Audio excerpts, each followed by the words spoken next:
Welcome back to Animal Crossing New Horizons. I'm dear darling, as you'll see what's going on our lovely island of Fawnhallow today. As I'll be relaxing as per usual, and as you can probably tell by today's title, we're going to be talking about a big walk. Or big walk, I suppose, is actually what the game is called. Although I keep calling it a big walk. I will warn you before any spoilers, and I think this is a nice game to go in unspoiled, to be honest, but I will warn you, like, we'll start off with information that you'd be able to understand from a trailer, I suppose, in general thoughts. Then I'll give you light warning spoilers, and I'll give you heavy warning spoilers. But hello everyone, right now in Fawnhallow, it's 6:29 PM on Sunday, August 16th, 2026. Off the back of a nice stream. And yeah, so straight into Big Walk. Obviously this is going to be a very, very subjective, it's not even a review, this is going to be like random thoughts I think about. And just like a general conversation and discussion. On the whole, did I like Big Walk? Yes, Big Walk is very, very fun. It's like absolutely astonishingly fun sort of multiplayer game. It is a game I probably would highly recommend playing with friends. I don't know if it's even a game you can matchmake into. Maybe you can, and you discover some cool new friends that way, but it really is a game for me that shines playing with my friends. And we played with 8 people. Well, 8 people the first time, 7 people the second time. I think it took us, I'm going to say, let me think. So it was about 8 to 1 at first. So it would probably be about like 12 hours, I think, for us to 100% the game. So that's of 8 people, which basically means that most of the time we were split up into groups of 2. A group of 4 and a group of 4. Yeah, about 12 hours, and we 100%ed the game. It's really, really fun. It's quite a sort of wide appeal, I think, for a game, where basically I would describe it as if you like the people you are playing with and you like hanging out with them, you're going to enjoy this game.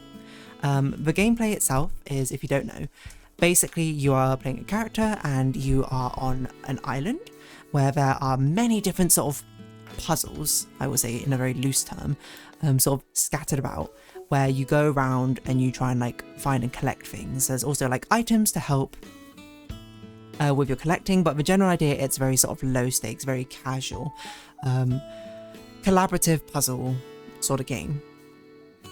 The puzzles aren't crazy difficult, I would say. Like even the hardest puzzles aren't super hard. I think the difficulty a lot of the time comes in the fact that a lot of the puzzles play around with communication, but everything in the game is very much designed to get you to interact with the people you're with, which is why I cannot emphasize enough, play it with people you like playing with. That makes or breaks the game, to be honest. And the sort of vibe, and everyone being on the same sort of vibe is kind of what I would describe it as.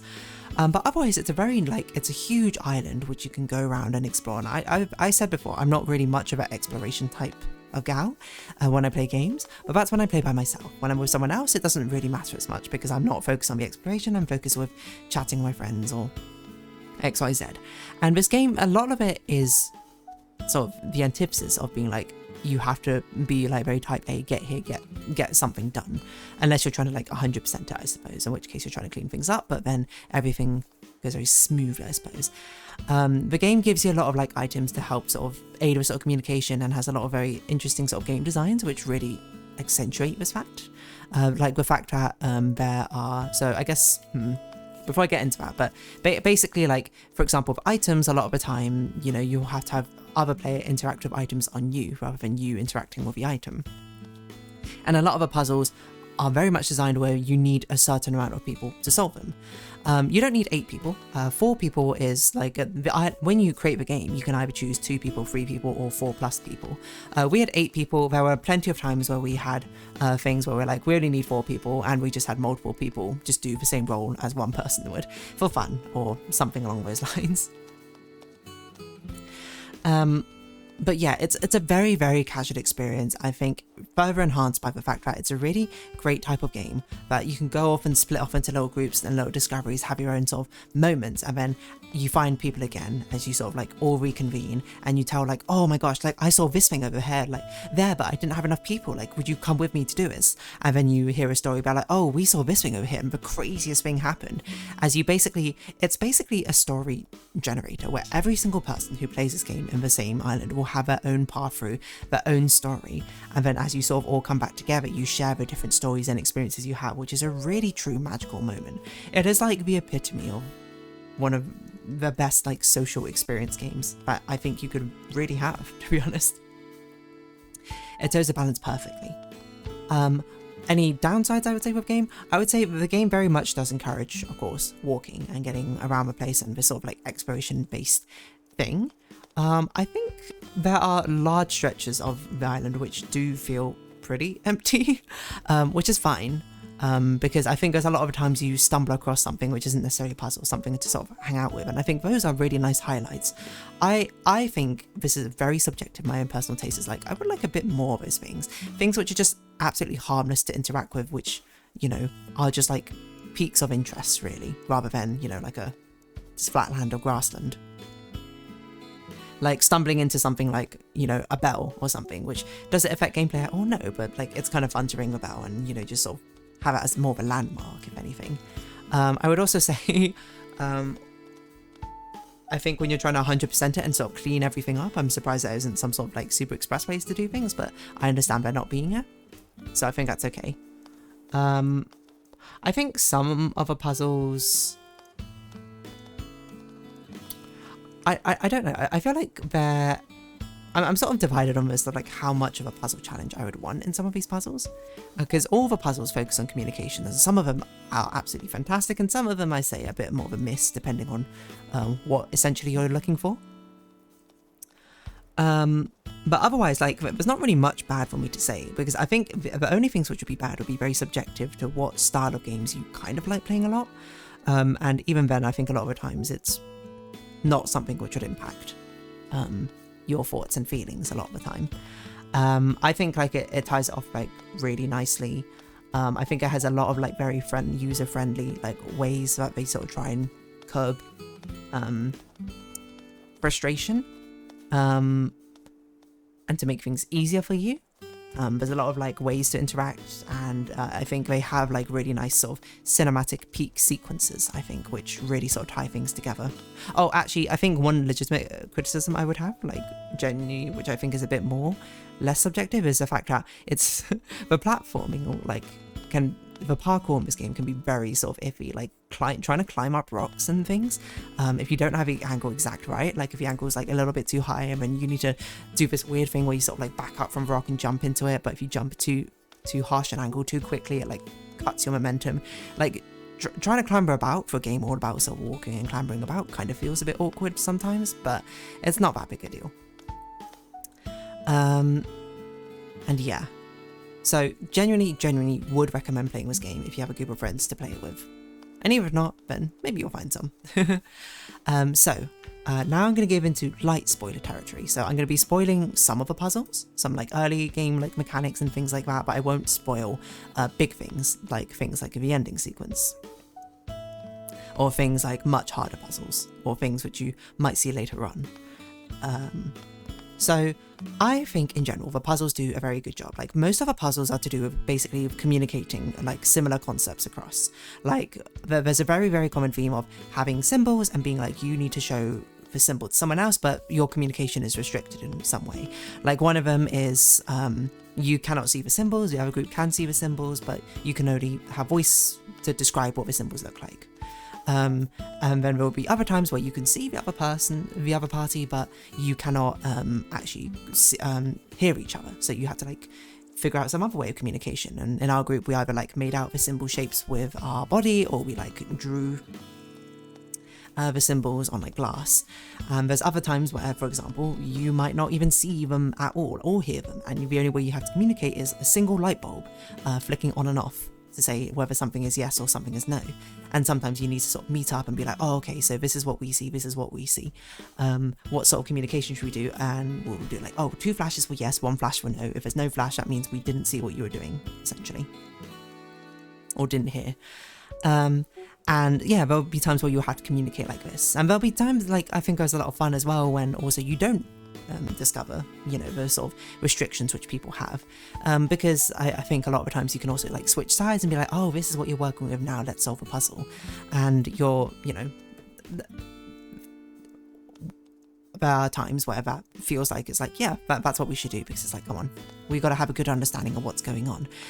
But you know, you also might, you know, some of my friends also prefer to like, let's us brute force, like not brute force this way, but we'll stick with this way and we'll try and figure it out. There was a moment I think I had with another group where we were like trying to figure out how to communicate these symbols across, and it was one we were like, oh, you know, we can't speak to each other, so we'll draw the symbols, and then they were just not picking up the right symbols. We were like, what's going on? And then I suddenly was like, oh, is it one-way glass? They can't see us, but we can see them. And then we saw that, oh, we have a light switch which we can flick on the light bulb in their room to communicate that way. So yeah, there's a lot of really like ingenious ways you can communicate. There was another one which was really clever, which I partook in, where basically the group had to count things on one side and then they could only show symbols as a way to get me to put in the number that I thought it was. And the way we ended up doing that one was by communicating in binary, which is a very clever idea, I would say, not one that I came up with. And like you had to communicate that way. There's one way you had to communicate. That's a bit of a late game puzzle, so maybe I won't spoil that. So there's a lot of like really fun puzzles which you just have the joy of naturally discovering as you just walk around the island. Because some of them are like very like small scale ones where you focus like that, but some are like much more bigger scale, which if you discover as a big group is a lot of fun as well. Like there's one where there's like, we're on the cliffside and we see that they're just random poses and like 5 telescopes, and it's like, oh, we have to send someone out to each of these telescopes locations, see what pose that is, do that pose, and then the person up here will have to input that code in. So it's really fun to be like, okay, you stay here, I'm gonna go to that one, I'll go to that one, we don't have enough people to send one person to each one, so I'll take care of those 2, you take care of those 3, because and then someone like that, work it all out. And that's like super fun. You also have ones which are much like sort of larger scale, where just like, oh, like there's one which is like, oh, there's just coordinates on a map. You had to take this box to these exact coordinates, and then we'll get the prize, which we called babies, but I see that other people have called them like gourds or other things as well. These are basically the collectibles you're trying to collect. And then you put them into the towers and you're like, whoa, look, we put it into this one. And this has unlocked the monorail, which now we can use to sort of traverse our way around. And while you're riding a train, you look out to the side and you're like, wait, what's that building over there? Do you think there's a puzzle there? Let's go explore. It's a game which so perfectly leads on discovery of one thing to the next thing, to the next thing, to the next thing. And the joy of playing in such a large group is I didn't see all the puzzles. There were I probably played about half the puzzles, probably even less than half the puzzles. So I could play it again and basically be like, hey, you know, let's see what other puzzles there are. And it's a game so easily ripe for expansion because they could just create another island, right? And just have like the same sort of mechanics and introduce new ones at the same time. A lot of the items are really fun to use as well. Walkie-talkies is sort of like a given, but like the laser pointer ended up being like a really helpful item for us because it's basically global across the entire map. There's like an item finder for whenever you lose things, which is a lot of fun. Torches and like these giant lights, which are scattered around the island, which are super useful for waymarkers because we had this sort of thing where if you saw one and it was unlit, you walk up to it, light it up. Then as you're walking along, you can be like, oh, someone was here. This puzzle's already been solved or something. There's a lot of puzzles which also have very interesting sort of like they have a similar concepts which they sort of like expand upon as you see them again. There's one which is like a hot potato where you have to sort of like set up a daisy chain of like passing things back and forth to each other to get to the end. There was one interesting one where you basically had to put a blinding mask on and you had to communicate and navigate someone through the maze while they couldn't see. I'm trying to think what other interesting ones there were. There's some, I think my favourite one was one you discover where you just go into the room and it locks you in and then you just literally have to just sit there for 5 minutes. Obviously we're just having like casual conversations with each other. There's a lot of really cool puzzles in the game which really tap into the communication aspect of a game and gets you to think of different ways. So even from a puzzle standpoint, they're well designed and a lot of them how they come together. There's some which I think are a bit iffier to be honest, but most of them are pretty good. And there's some which have like such long-reaching sort of effects on the puzzle. So I'm going to give you a full spoiler warning now. I could talk about literally anything in the game, so just be careful if you've not played them. But there is, of course, the ending sequence, which completely inverts the sort of mechanics on its head, where basically you cannot talk to each other and you cannot see anyone's colours anymore. So everyone looks the same, and you're communicating just visually through the actions that people are doing. You look at someone, you're like, oh, I don't know if they necessarily know the same information that we do. For example, in the ending sequence, there was a puzzle about like tossing a kettle back and forth to do lights, and apparently it was kind of similar. There was like a similar mechanic, or not quite a similar mechanic, but the kettle appeared like in a different puzzle, which I never saw, and I had never seen these lights before as well. So like I was like, I have no idea what this puzzle is, which gives to an interesting situation when you don't know who I am, where the people who have seen or know what these puzzle elements mean will be like, okay, you know, dear darling, you stand in that room and expect me to know or understand what's going on. So it's really interesting to strip away that communication, and especially because you can no longer talk and be like, oh yeah, this is the sort of thing that we are trying to establish, this is the sort of thing that we're trying to do. But then you can, and it's really funny trying to communicate in that way. Because there were many times through that ending sequence where people had different interpretations, that kettle room being one of them. And there was another one where we had to communicate like shapes across between like 4 different people. And I also realized that, oh, all the shapes had different colors. And I was like, maybe we also had to communicate the colors, because while I can see what we are given, I don't know what the ending team have. Like, I don't know what they need to input. Do they need to input, do they have the same thing and they just select it? Which turns out they do. Or is it like they have to choose the right shape and then choose the right color? Like maybe they had to paint it or something. Then I was like, okay, well, maybe we need to communicate the color as well. And then I was like, okay, well, our characters are shifting color the entire time. I will nod when it's a correct color and shake when it's a wrong color. But no one understood what on earth that meant, and that, you know, added confusion to the part. Turns out it didn't really matter in the end, but that's like the fun sort of interpretations that can happen when you don't have that open communication anymore. So the end sequence was really, really fun. And then there's a very sort of like heartfelt moment where you all just like wave goodbye to each other as you one by one finish your big walk. And then you get to the post-game things, which I would say we sequence broke into the post-game, and actually solved one of the puzzles first, which ended up being probably one of my favourite puzzles, where basically the post-game takes these puzzles which you had before and then expands upon them by making them even harder, by making purple gourds, or purple babies. My favourite one being the music puzzle, where basically you're given a sound and you have to sort of visually communicate what the sound is like. So there's like one of them which was just like chaotic noises, and we basically just flailed our arms about the entire time and spun around in a circle and stuff like that.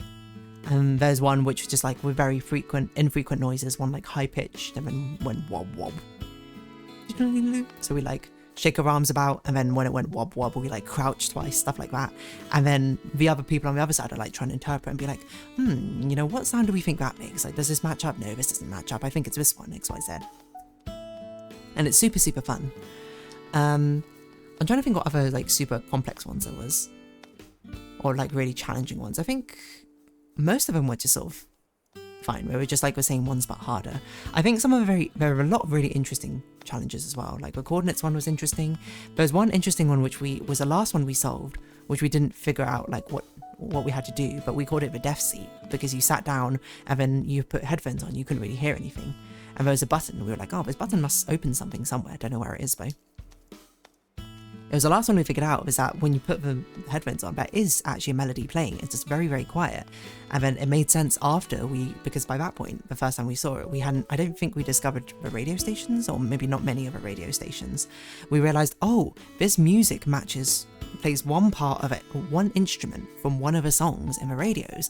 So we need to find where we found this radio station playing in the first place. Someone needs to sit here and hold that button down and we can find the baby.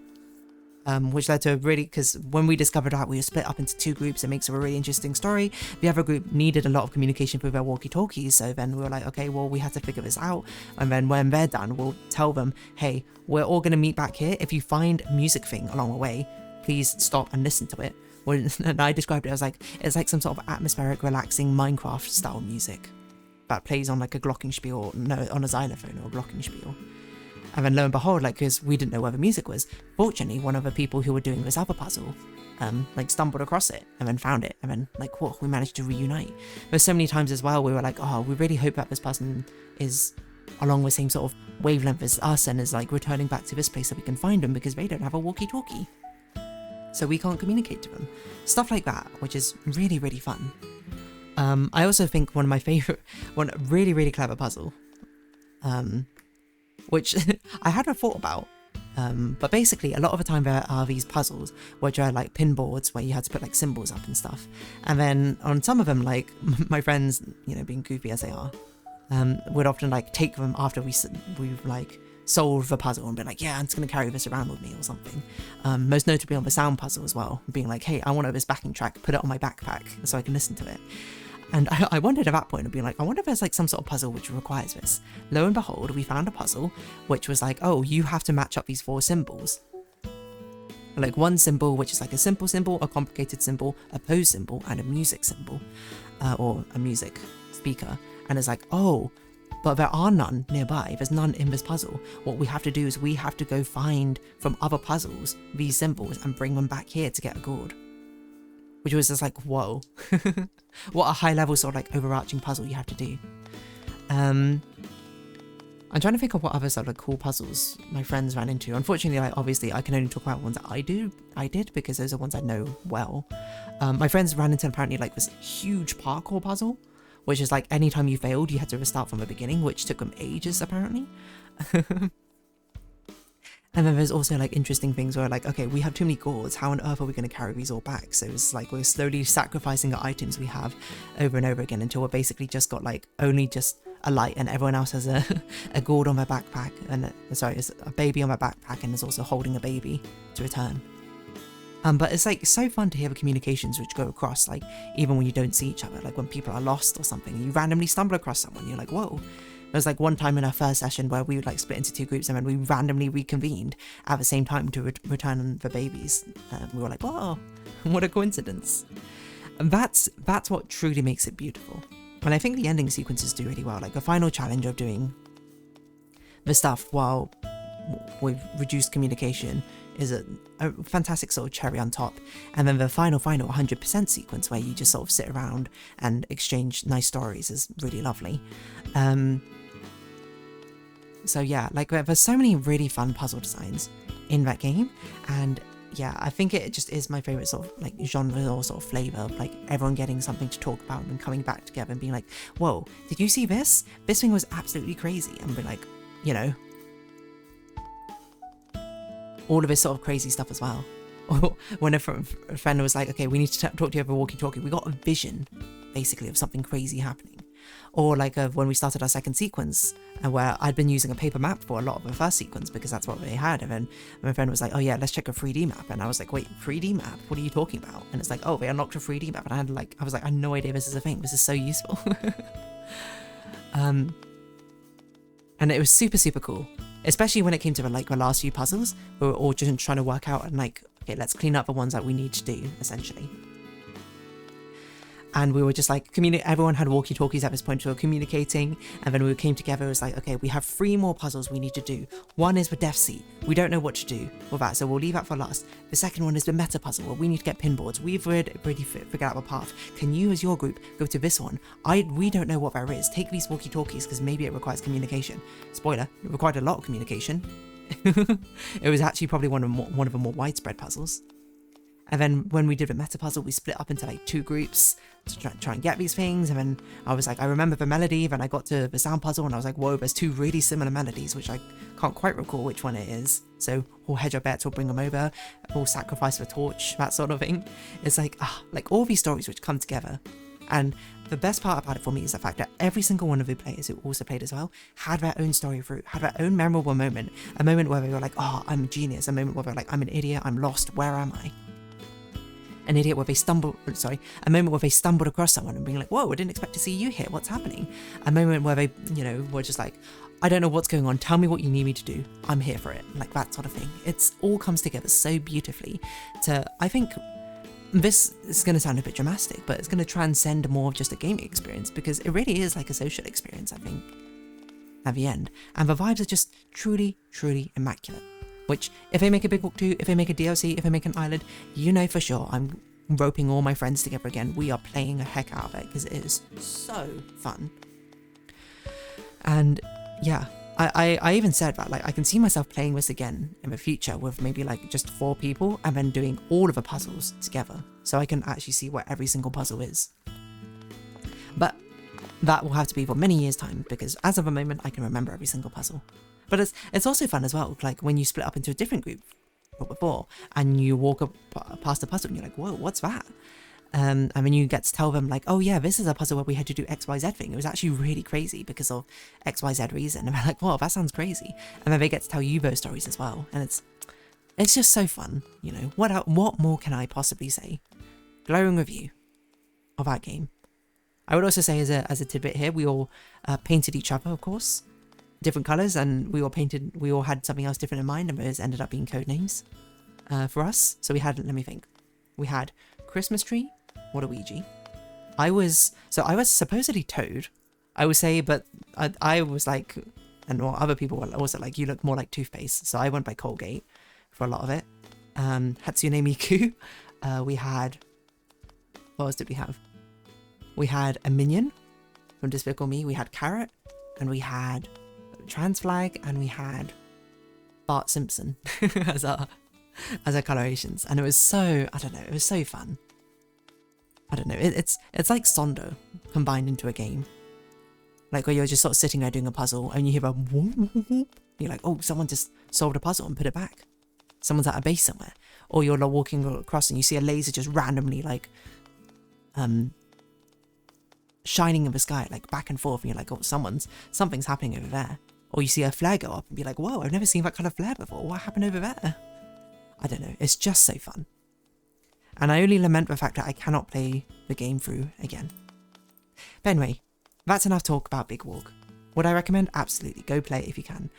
And I will round this episode up here. So if you have been watching, thank you very much. It's been Animal Crossing New Horizons. I've been diddling.